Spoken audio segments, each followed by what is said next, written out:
kids, in this video we'll be continuing with exercise 9 from midpoint theorem. Let's go to question number 9. AD is a median. AD is a median, that means BD is equal to DC. Okay, through A, and E is a midpoint of AD. E is a midpoint, so this is a midpoint given and this is equal to this.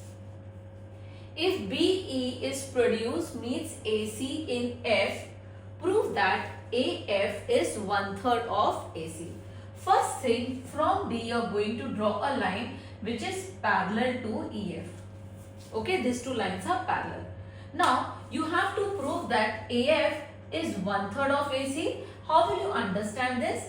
Say for example, I want to prove AF. So if I take triangle this one. Okay, now in triangle ADG, E is the midpoint given to you and we know that these two lines are parallel. That means F will also be a midpoint. F is the midpoint of AG. What is the reason? Converse of midpoint theorem, which says that if there is one midpoint and the lines are parallel, then the other side will also be a midpoint. So if F is a midpoint, it means AF is equal to FG, correct? Now, in the similar way, let's take up another triangle which is this. In triangle BFC, okay? Now, in triangle BFC, what is given to us? It is given that D is a midpoint, correct? They are parallel also, so therefore G will also be a midpoint. So G is a midpoint of FC. What is the reason? Converse of midpoint theorem. So it means FG will be equal to GC since it's a midpoint. Now from here and from here, what similarity do you see? FG. So we can say that AF is equal to FG is equal to GC, correct? That means all these three parts are equal. If all these three parts are equal, that means AF is 1/3 of AC, because AC consists of three parts and AF is just one part of the triangle. Is it clear? Let's go to question number 10, children. Triangle ABC is a right angle triangle which is right angle at P. P is a midpoint of AC, that means PA is equal to PC. You have to prove that PA is equal to PB is equal to PC. You have to prove this. Now, first what information is given to you? PA is equal to PC. This is given to us, correct? Now, if this is a midpoint, okay, and this is a midpoint, and it's given in the diagram that these two lines are parallel to each other. If these two lines are parallel to each other and this is a midpoint, that means Q is also midpoint. So Q is a midpoint of AB by converse of midpoint theorem. Okay, that means AQ is equal to QB. Clear? That means we have proved that AQ is equal to QB. Okay. Now, we have to prove that PA is equal to PB. How will you prove these two sides? We can prove this by proving the congruency of these two triangles. So, in triangle AQP and triangle BQP, okay, AQ is equal to QB. This is already proved by us. Children, whenever you want to prove the congruency, you need three conditions. Okay, so you got the first condition. Now, second condition. QP is common in both the triangles. So, QP is equal to QP, which is the common side. Okay. Now, this is a right angle triangle. Now these two lines are parallel. If these two lines are parallel, that means if this is a right angle, even this would be a right angle. Why? Corresponding angles. So if this is a right angle, even this would be a right angle. Correct? So we can write this as angle AQP is equal to angle BQP is equal to 90 degree. Okay? So therefore triangle AQP is congruent to triangle BQP by which test? Side angle side, or side, not this one, we have taken this, side angle side by SAS test of congruency. Now if the triangles are congruent, that means the corresponding sides and the corresponding angles will also be congruent. So that means PA is equal to PB. What is the reason? CPCT, corresponding parts of congruent triangles. Now look at this and look at this. Now let's join this. So we'll get PA is equal to PB is equal to PC. Yes? I hope it's clear. Chalo, let's go to the next one. Let's go to question number 11, children. Show that the quadrilateral which is formed by joining the midpoint of a pairs of adjacent sides of a rectangle. So first we need to draw a rectangle. Okay. Rectangle is drawn. You have to show that the quadrilateral which is formed by joining the midpoints of the adjacent sides. So this is a midpoint, this is a midpoint, this is a midpoint, this is a midpoint. So by joining the adjacent sides means next neighbors, right?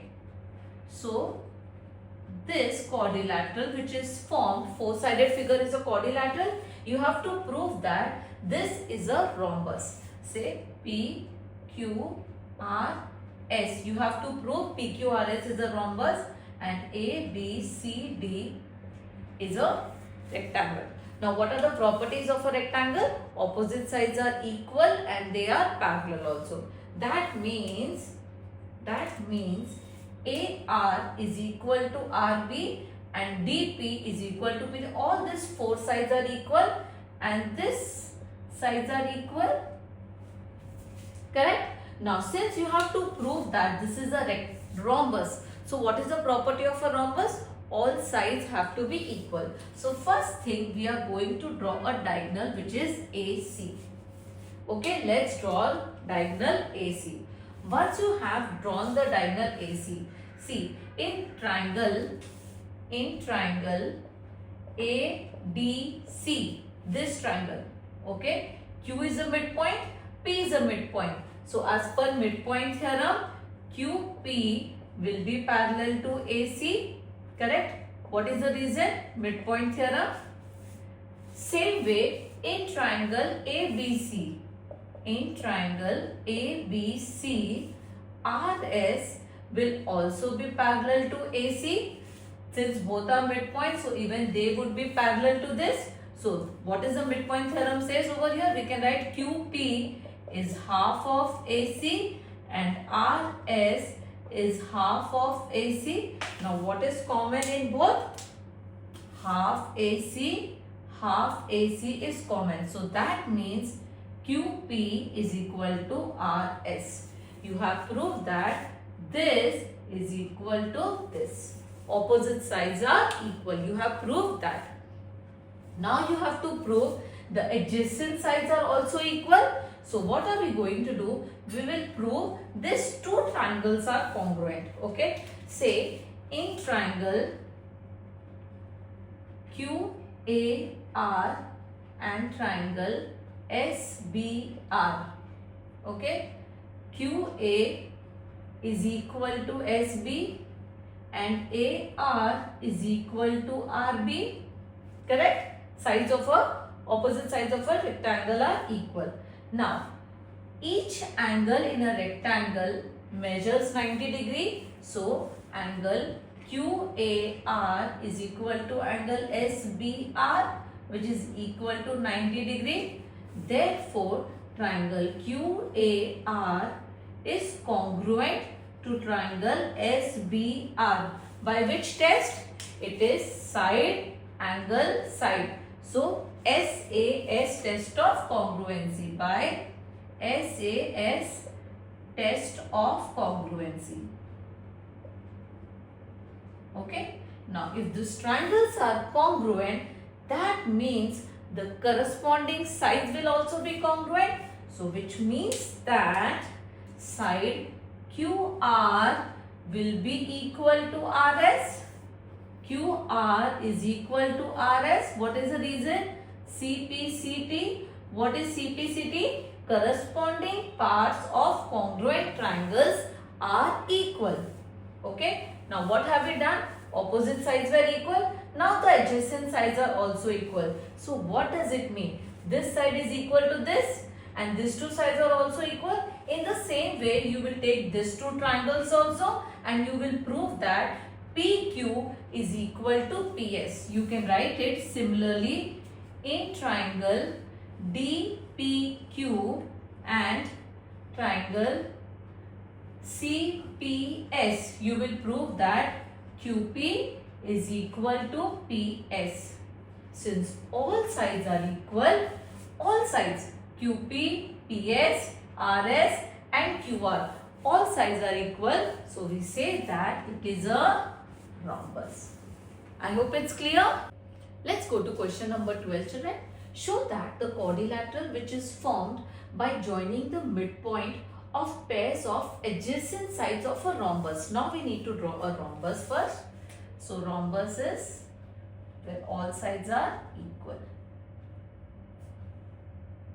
Okay. Now, when you are joining the midpoints of the adjacent sides, so you are joining this of the adjacent sides and you have to prove that this is a rectangle. P, Q, R, S is a rectangle. Here it is given A, B, C, D is a rhombus. In 11th question, it was vice versa. Rectangle was given to you and you have to prove it's a rhombus. Here rhombus is given to you and you have to prove it's a rectangle. So, first thing you are going to draw the diagonal. Diagonal AC and draw diagonal PD. Okay. Once you have drawn the diagonal, okay. Now, first property of rhombus is, since it's a rhombus, diagonal of a rhombus bisect at right angles. They bisect each other at right angles. So, let's name this point of intersection as O. So, they are bisecting. Bisecting means it is dividing, it is cutting into half. That means OA is equal to OC and OD is equal to OB. Clear? It is bisecting. Now, you have to prove it's a rectangle. So, rectangle means opposite sides are equal and parallel. That you have to prove. So, let's take triangle ABC. In triangle ABC, P and Q are the midpoints, correct? So, if P and Q are the midpoints, we can say that PQ is parallel to AC and PQ is half of AC. What is the reason? Midpoint theorem. Same way, in triangle ADC, in triangle ADC, R and S are the midpoints. So, we say that RS is parallel to AC. So, RS is half of AC as per midpoint theorem. Now, half AC, half AC. Same. So, that means PQ is equal to RS and they are parallel also. Okay. So, one pair of opposite sides are parallel and they are equal. So, it doesn't mean that it is a rectangle. It is a parallelogram. The first thing you have proved that PQRS is a parallelogram. Now see, opposite sides are equal and parallel. It exists for parallelogram, it exists for rectangle also. But I cannot say this as a rectangle, I have to use other property also. Now it's a parallelogram. For rectangle, I will prove that the angle measures 90 degree. If one of the angle of a parallelogram measures 90 degree, that means it is a rectangle. So let's go ahead.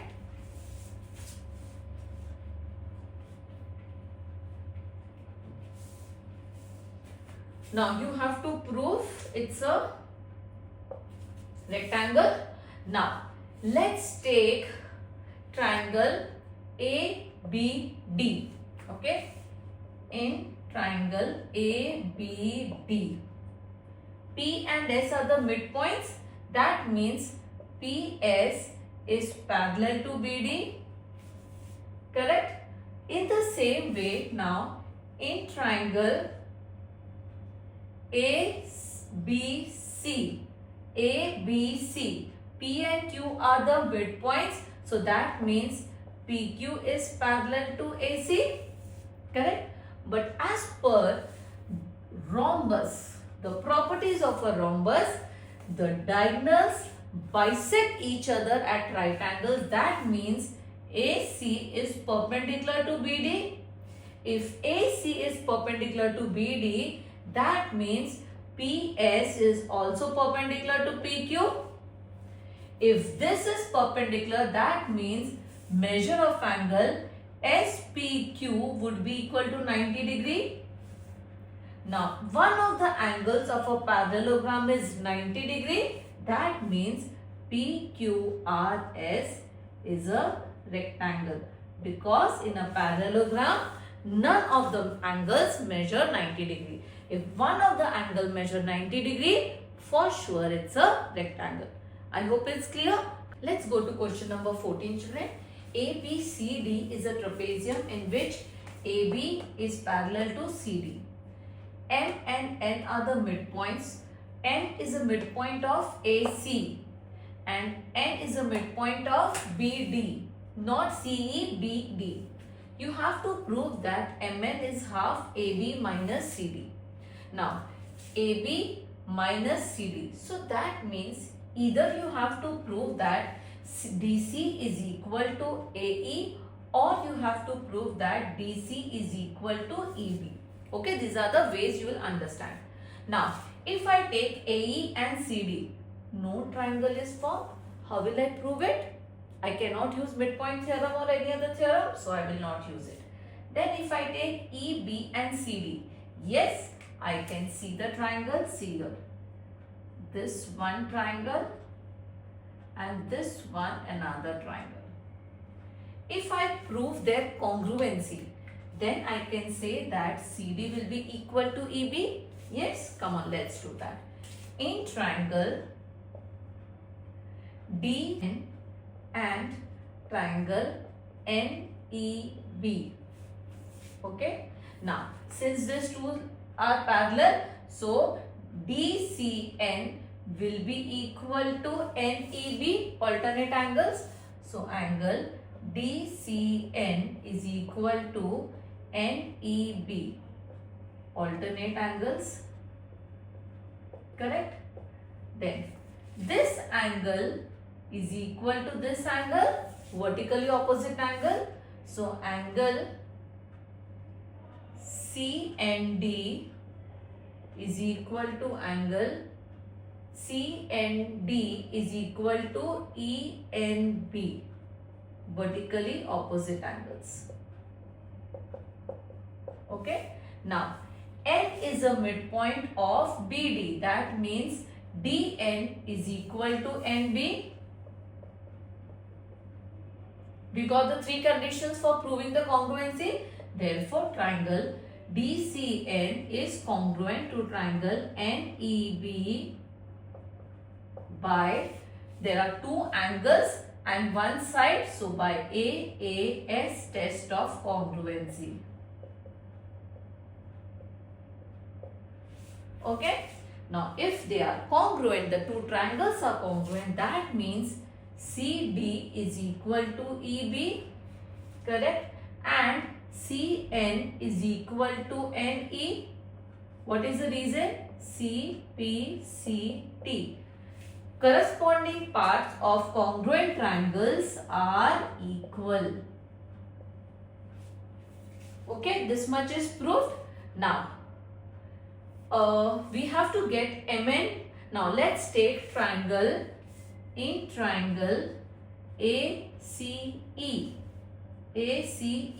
This triangle. M is a midpoint. N is also a midpoint of C. We have already proved it, right? So, therefore, since MN both are midpoints, we can say that MN is parallel to AE and MN is half of AE. What is the reason? Midpoint theorem. Okay. Now, how do you get AE? So, MN is equal to, how do you get AE? AE is AB minus EB. So, it is half AB minus EB. Correct? But, we have already proved that EB is equal to CD. So, that means MN is equal to half AB minus CD. I hope it's clear. Come on, let's go to the next one. Let's go to question number 16, children. AD is perpendicular to XY. This is X. This is Y. Okay. And BE is also perpendicular to XY. So, when the lines are perpendicular, what does it mean? It means that they are parallel. C is a midpoint. That means AC is equal to CD. You have to prove that CD is equal to CE. Okay. Now, since there are three parallel lines and it is forming equal intercepts over here, according to intercept theorem, this FE will also be equal to DF. That means F will be also a midpoint. So, we can say that since AC is equal to CB, therefore DF will also be equal to FE. What is the reason? Equal intercept theorem. You can check my previous video to understand the intercept theorem. Okay? Equal intercept theorem. So, that means F is a midpoint. So, F is a midpoint of DE. Correct? So, that means this is also equal to this. You have to prove CD is equal to C. So, you will have to prove the congruency of the two triangles. In triangle CFD and triangle CFE. Okay. DF is equal to FE. We have already proved it. This is the first condition. Second condition is CF is equal to CF, which is the common side for both the triangles. Correct? Then, since they are perpendicular, so that means if this is perpendicular, even this would be perpendicular. This is perpendicular, so even this would be perpendicular. That means 90 degree. So, angle CFD is equal to angle CFE is equal to 90 degree. Correct? So, we can say that therefore triangle CFD is congruent to triangle CFE by which test? Side angle side, by SAS test of congruency. Correct? Now you have proved the two triangles are congruent. So if the two triangles are congruent, CD will be equal to CE. What is the reason? CPCT. Corresponding parts of congruent triangles are equal. I hope it's clear, children. So, I end this video here with this chapter. Please stay connected for the rest of the chapters. Till then, bye. God bless.